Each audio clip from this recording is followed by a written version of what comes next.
तृतीया पंक्ति अस्ति किं तृतीया पंक्ति अस्ति प्रथमं छन्दसामङ्गम् इति तृतीया पंक्ति। तर्हि पंक्तिद्वयम् आसन्नं ब्रह्मणस्तस्य तपसामुत्तमं तपः इति पंक्तिद्वयेन रक्षा ऊह आगम इति प्रयोजनत्रयम् उक्त्वा अग्रे वदति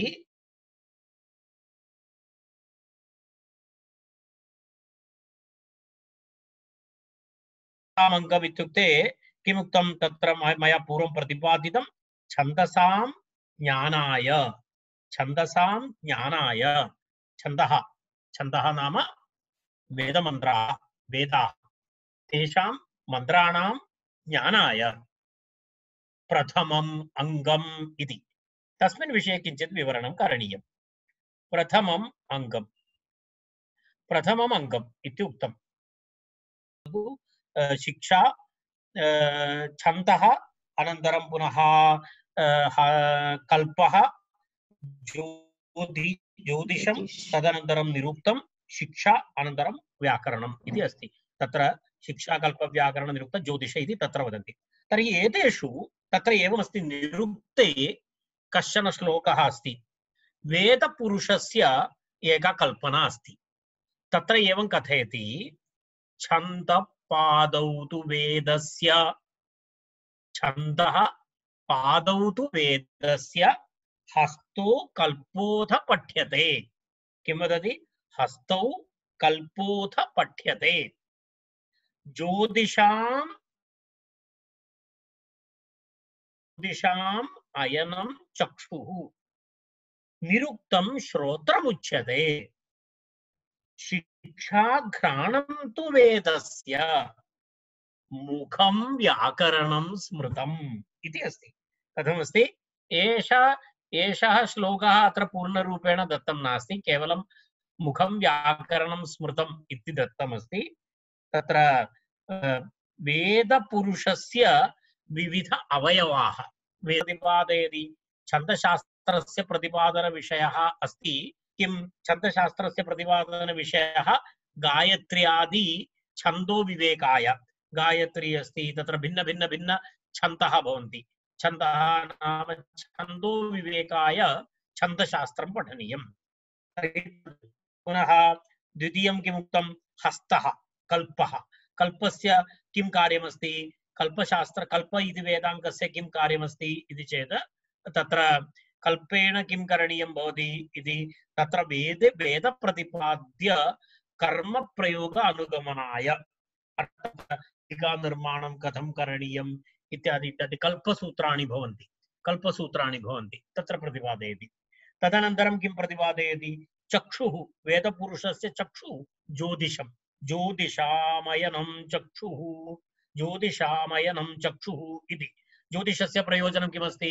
कर्मानुष्ठानाधिकरणीभूत तिथ्यादि तिथि वासरः समयः इत्यादीनां ज्ञानाय किम् आवश्यकं? ज्योतिषम् आवश्यकं। तर्हि ज्योतिषं नेत्रमस्ति। नेत्रे कस्य? वेदपुरुषस्य नेत्रमस्ति ज्योतिषम्। निरुक्तं श्रोत्रमुच्यते। निरुक्तं किमस्ति? श्रोत्रमस्ति। वेदपुरुषस्य निरुक्तं श्रोत्रमस्ति। अर्थात् वेदार्थज्ञानाय निरुक्तस्य आवश्यकता अस्ति। निरुक्तमस्ति। शिक्षाघ्राणं तु वेदस्य। शिक्षाग्रन्थस्य किम् अस्ति?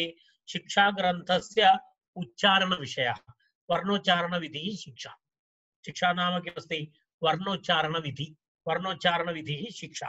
तत्र उक्तमस्ति, मम स्क्रीन् मध्ये भवन्तः पश्यन्तु। वर्णाभिव्यक्तिजनक वायुसंयोगाधिकरणत्वेन कण्ठताल्वादिज्ञानाय शिक्षा इति। कथम् उच्चारणं करणीयं? कुत्र केचन श ष स सर्वेषां समानमस्ति। श ष स सर्वं सा भवति। सर्वं सा भवति। अन्यदा वदति पुनः सर्पस्य सा इति वदति। अरे सर्पस्य सां विहाय अन्य कापि सा अस्ति वा? सा द्वयमस्ति वा? एकमेव अस्ति खलु। तर्हि सर्पस्य सा इति वदति चेत् अन्या सा का? तर्हि श ष स एतद् उच्चारणं करणीयं चेत् यः शिक्षां जानाति स एव कर्तुं शक्नोति। शिक्षां अध्यासः नास्ति चेत् तस्य कृते सर्वं सर्वं किं भवति सर्वं श अथवा सर्वं श अथवा सर्वं स इति भवति तेन किं भवति सकलः शकलो मा भूत् इति वदति सकलः इति वक्तुम् इच्छति परन्तु शकलः इति उच्चारणं भवति मुखं व्याकरणं स्मृतं व्याकरणं वेदपुरुषस्य किमस्ति मुखमस्ति सर्वेषु अवयवेषु मुखं प्रधानम् एव षडङ्गेषु व्याकरणं प्रधानम् इत्यर्थः तदेव तत्र उक्तं प्रथमं छन्दसामङ्गं छन्दसः वेद अध्ययनस्य अत्यन्तं प्रथमं छन्दसां ज्ञानाय वेद अध्ययनाय वेदमन्त्राणां प्रधानमस्ति व्याकरणम् इति ऋषयः प्राहुः तर्हि षडङ्गेषु मुख्यमस्ति प्रथममस्ति मुखं व्याकरणं प्राहुः मुखं व्याकरणं स्मृतम् इति तत्रापि कीदृशं व्याकरणं पाणिनीयं व्याकरणम् इति अस्ति तत्र पाणिनीयमेव व्याकरणं वेदाङ्गं न तु कौमारादिकं तस्य लौकिकप्रयोगमात्र ज्ञानार्थत्वादिति ध्येयं बहूनि व्याकरणानि भवन्ति विश्वे तानि सर्वाणि व्याकरणानि तथा प्रधानं नास्ति पाणिनीयं व्याकरणं प्रधानम् इति अस्ति पाणिनीयं व्याकरणं प्रधानं भिन्नभिन्नव्याकरणानि भवन्ति कोऽपि उपविश्य धरम्पेट मध्ये अपि उपविश्य व्याकरणं लिखेत् परन्तु तद् प्रधानम् अङ्गं न भवति व्याकरणं नाम पाणिनीयं व्याकरणं तत्र प्रथमं भवति इति आशयः तर्हि तत्र भवतां इदानीं पेज् मध्ये भवन्तः तत्र द्रष्टुं शक्नुवन्ति वेदार्थज्ञानाय निरुक्तस्य गायत्र्यादि छन्दो विवेकाय छन्दशास्त्रस्य वर्णाभिव्यक्तिजनक वायुसंयोगाधिकरणत्वेन कण्ठताल्वादिज्ञानाय शिक्षायाः वेदप्रतिपाद्य कर्मप्रयोगानुगमनाय कल्पस्य कर्मानुष्ठानाधिकरणीभूततिथ्यादिज्ञानाय ज्योतिषस्य अपेक्षणीयत्वे अपि तेषां वेदरूपज्ञानाय नापेक्षा व्याकरणस्य तु किमस्ति शब्दसंस्कारद्वारा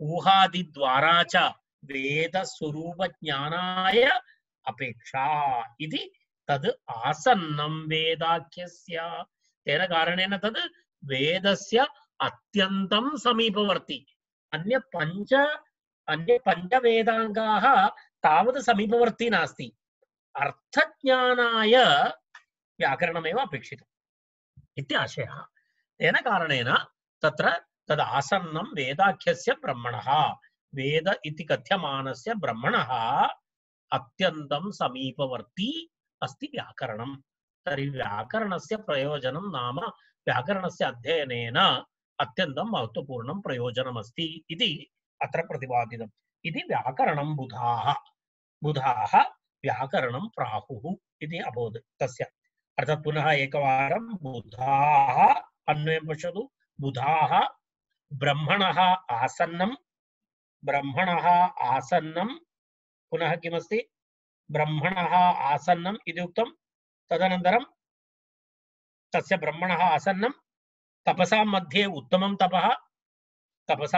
उत्तमं तपः छन्दसां ज्ञानाय प्रथमम् अङ्गं च व्याकरणम् इति प्राहुः इति अन्वयः इति एतस्य कारिकायाः विस्तृतं विवरणं तर्हि अहं पूर्वमेव उक्तवान् एतस्याः कारिकायाः विवरणं किञ्चित् दीर्घं भवति इति इदानीं वयम् अत्र एतस्य कारिकायाः विवरणं समापयामः अहं पठामि कारिकां भवन्तः अपि अनुपठन्तु आसन्नं ब्रह्मणस्तस्य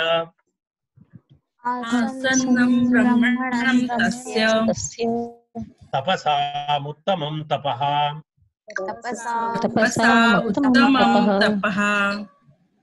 प्रथमं छन्दसामङ्गं प्रथमं छन्दसामङ्गम् प्राहुर्व्याकरणं बुधाः प्राहुर्व्याकरणं बुधाः।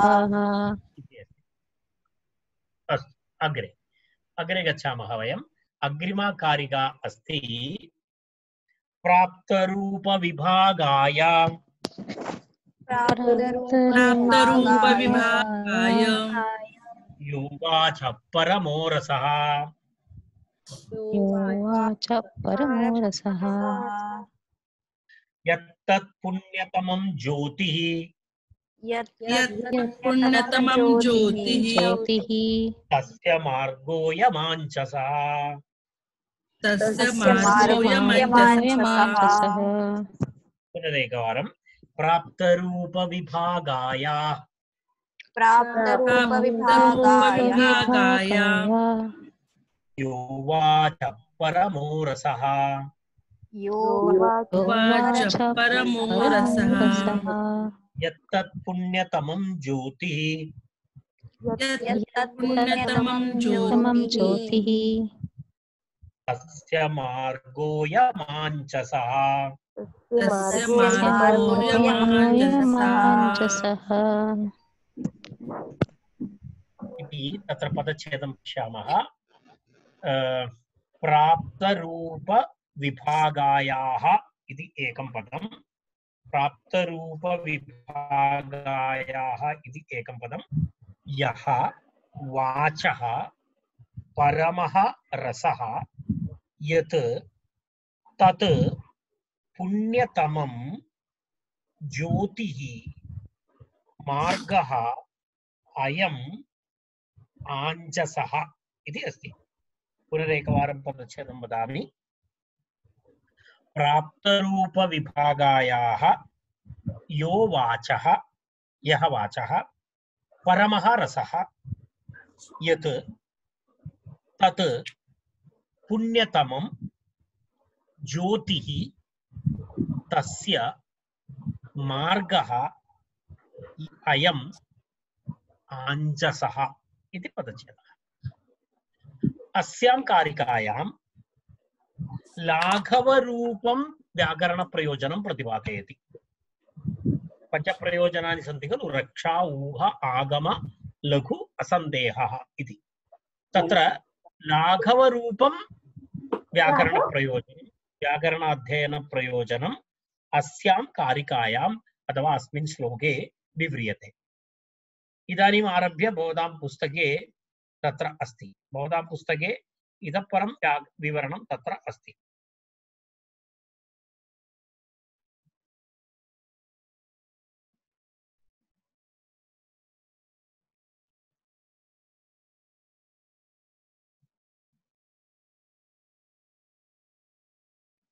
पश्यतु, अर्थप्रवृत्तितत्त्वानां एकनिमेषः। नास्ति वा भवतः पुस्तके तद्?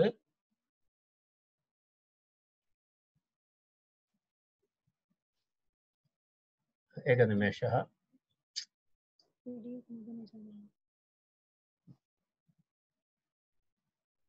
विधातुस्तस्य लोकानाम् इति अभवत्, पेज् नम्बर्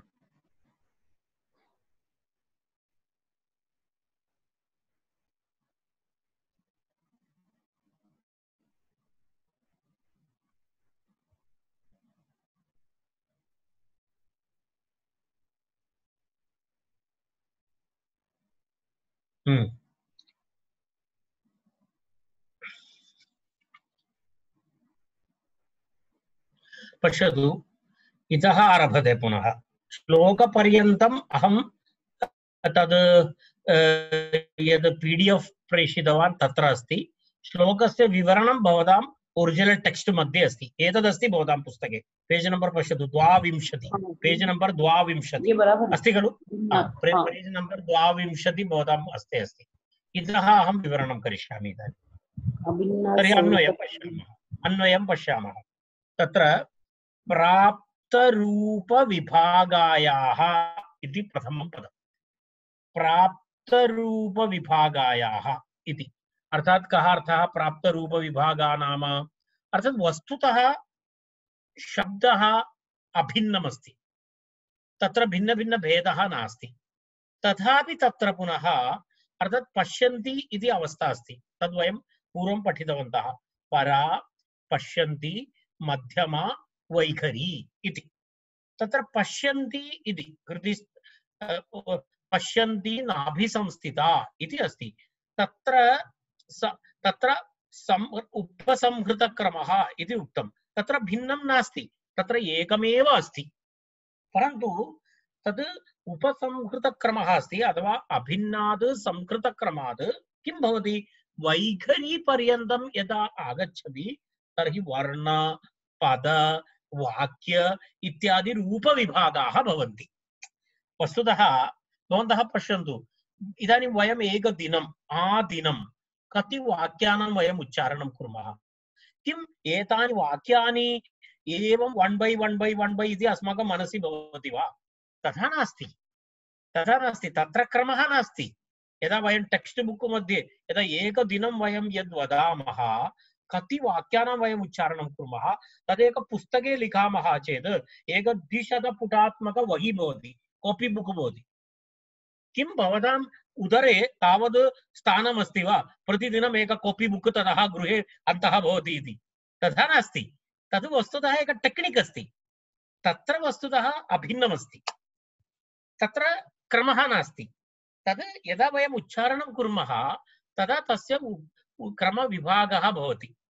वस्तुतः किं भवति, प्राप्तः पूर्वं तस्य किं नास्ति, रूपविभागः नास्ति, रूपविभागः नास्ति, तस्य पूर्वं किमस्ति, रूपविभागः किमपि नास्ति। रूपविभागः नाम किमस्ति, वर्णं वर्णः पदं वाक्यम् इत्यादि रूपविभागः भवति खलु वैखरी मध्ये। यदा वयम् उच्चारणं कुर्मः वर्णाः भवन्ति, वर्णसंयोगेन पदं भवति, पदसंयोगेन वाक्यं भवति, तर्हि वर्ण पद वाक्यलक्षणः रूपविभागः प्राप्तः भवति। तत् पूर्वं नास्ति, पूर्वं तु पश्यन्ति इति अवस्थायाम् एकमेव।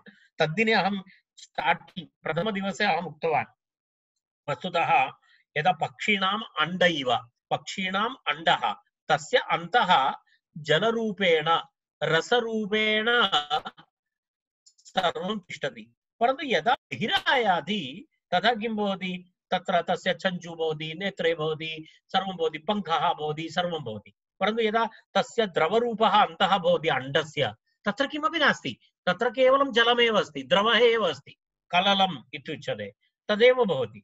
परन्तु यदा तस्य समये बहिरायाति, अण्डात् बहिरायाति, तदा किं भवति, तदा तद् पक्षी भवति, तस्य सर्व अवयवयुक्तं भवति, प्राप्तरूपविभागः भवति, प्राप्तरूपविभागः भवति। एवं शब्दः अपि एवमस्ति, पश्यन्ति इति अवस्थायाम् एकमेव अस्ति, तत्र कोऽपि क्रमः नास्ति। यदा वैखरी मध्ये यदा आगच्छति तत्र किं भवति, वर्ण पद वाक्यरूपेण तस्य विभागः भवति, कल्पितः विभागः एषः। एतद् वस्तुतः सत्यं नास्ति। तर्हि प्राप्त रूपविभागः यया इति प्राप्तरूपविभागा इति, प्राप्तरूपविभागा वाक्, प्राप्तरूपविभागायाः इति षष्ठी, विभागायाः वाचः,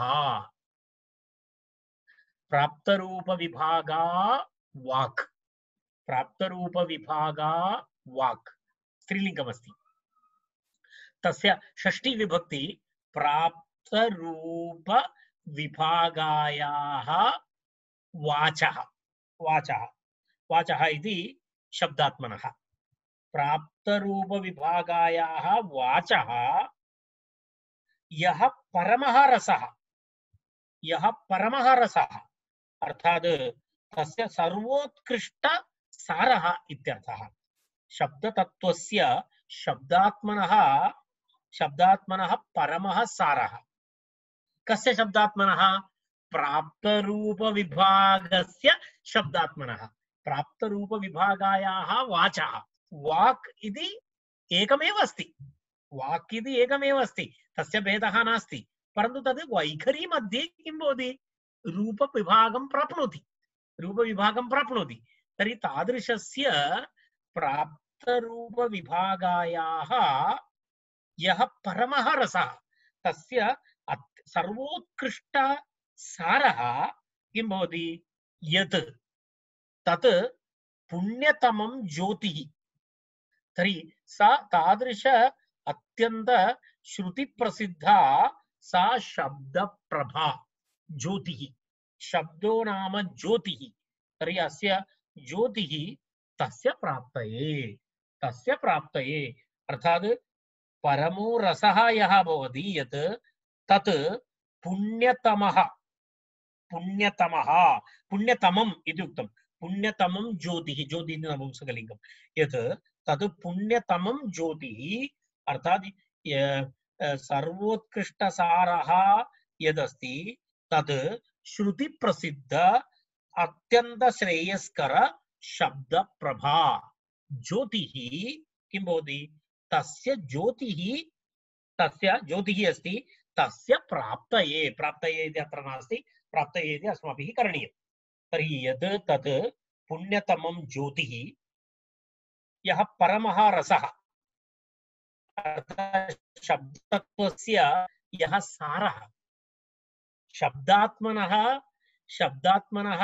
यः सारः, तादृशं ज्योति शब्दप्रभा तस्य प्राप्तिनिमित्तम् इति, तस्य इति अस्ति, प्राप्तये इति कंसे करणीयं, प्राप्तये इति कंसे करणीयम्, अर्थात् तस्य ज्योतिषः प्राप्तये, शब्दतत्त्वस्य प्राप्तये किं करणीयं, किमस्ति, आञ्जसः मार्गः। आञ्जसः इति शब्दस्य कः अर्थः, आञ्जसः इत्युक्ते सरलः इति अर्थः, आञ्जसः इत्युक्ते सरलः मार्गः, अत्यन्त सरलः मार्गः उपायः अस्ति, उपायः अयं भवति, इत्युक्ते अयं व्याकरण आगमः भवति इत्यर्थः। इत्युक्ते शब्द साक्षात्काराय अत्यन्तं सरलः उपायः अस्ति किं, व्याकरण आगमः, व्याकरणशास्त्रम् इति अस्ति। तदेव तत्र लाघवं प्रतिपादयति। तर्हि एतस्य विषये इदानीम् अहम् एवं करिष्यामि, एतस्य सामान्यरूपेण अन्वयार्थः, परन्तु एतस्य विवरणं करणीयं भवति। एतस्य अन्वयार्थः एषः, प्राप्तरूपविभागायाः वाचः यः परमः रसः यत् तद् पुण्यतमं ज्योतिः तस्य प्राप्तये, तादृशज्योति तस्य प्राप्तये आञ्जसः मार्गः, अत्यन्त सरलः मार्गः किं भवति, व्याकरणागमः भवति, अयं भवति इति सामान्य अन्वयार्थः। परन्तु एतस्य समन्वयः करणीयः। समन्वयकरणं वयम् अग्रिमवर्गे कुर्मः। इदानीं 9:00 अभवत्, तर्हि वयम् एवं कुर्मः, इदानीम् अत्र अन्वयार्थेन सह वयम् अत्र तिष्ठामः। एतस्य विवरणम् अहम् अग्रिमवर्गे करिष्यामि।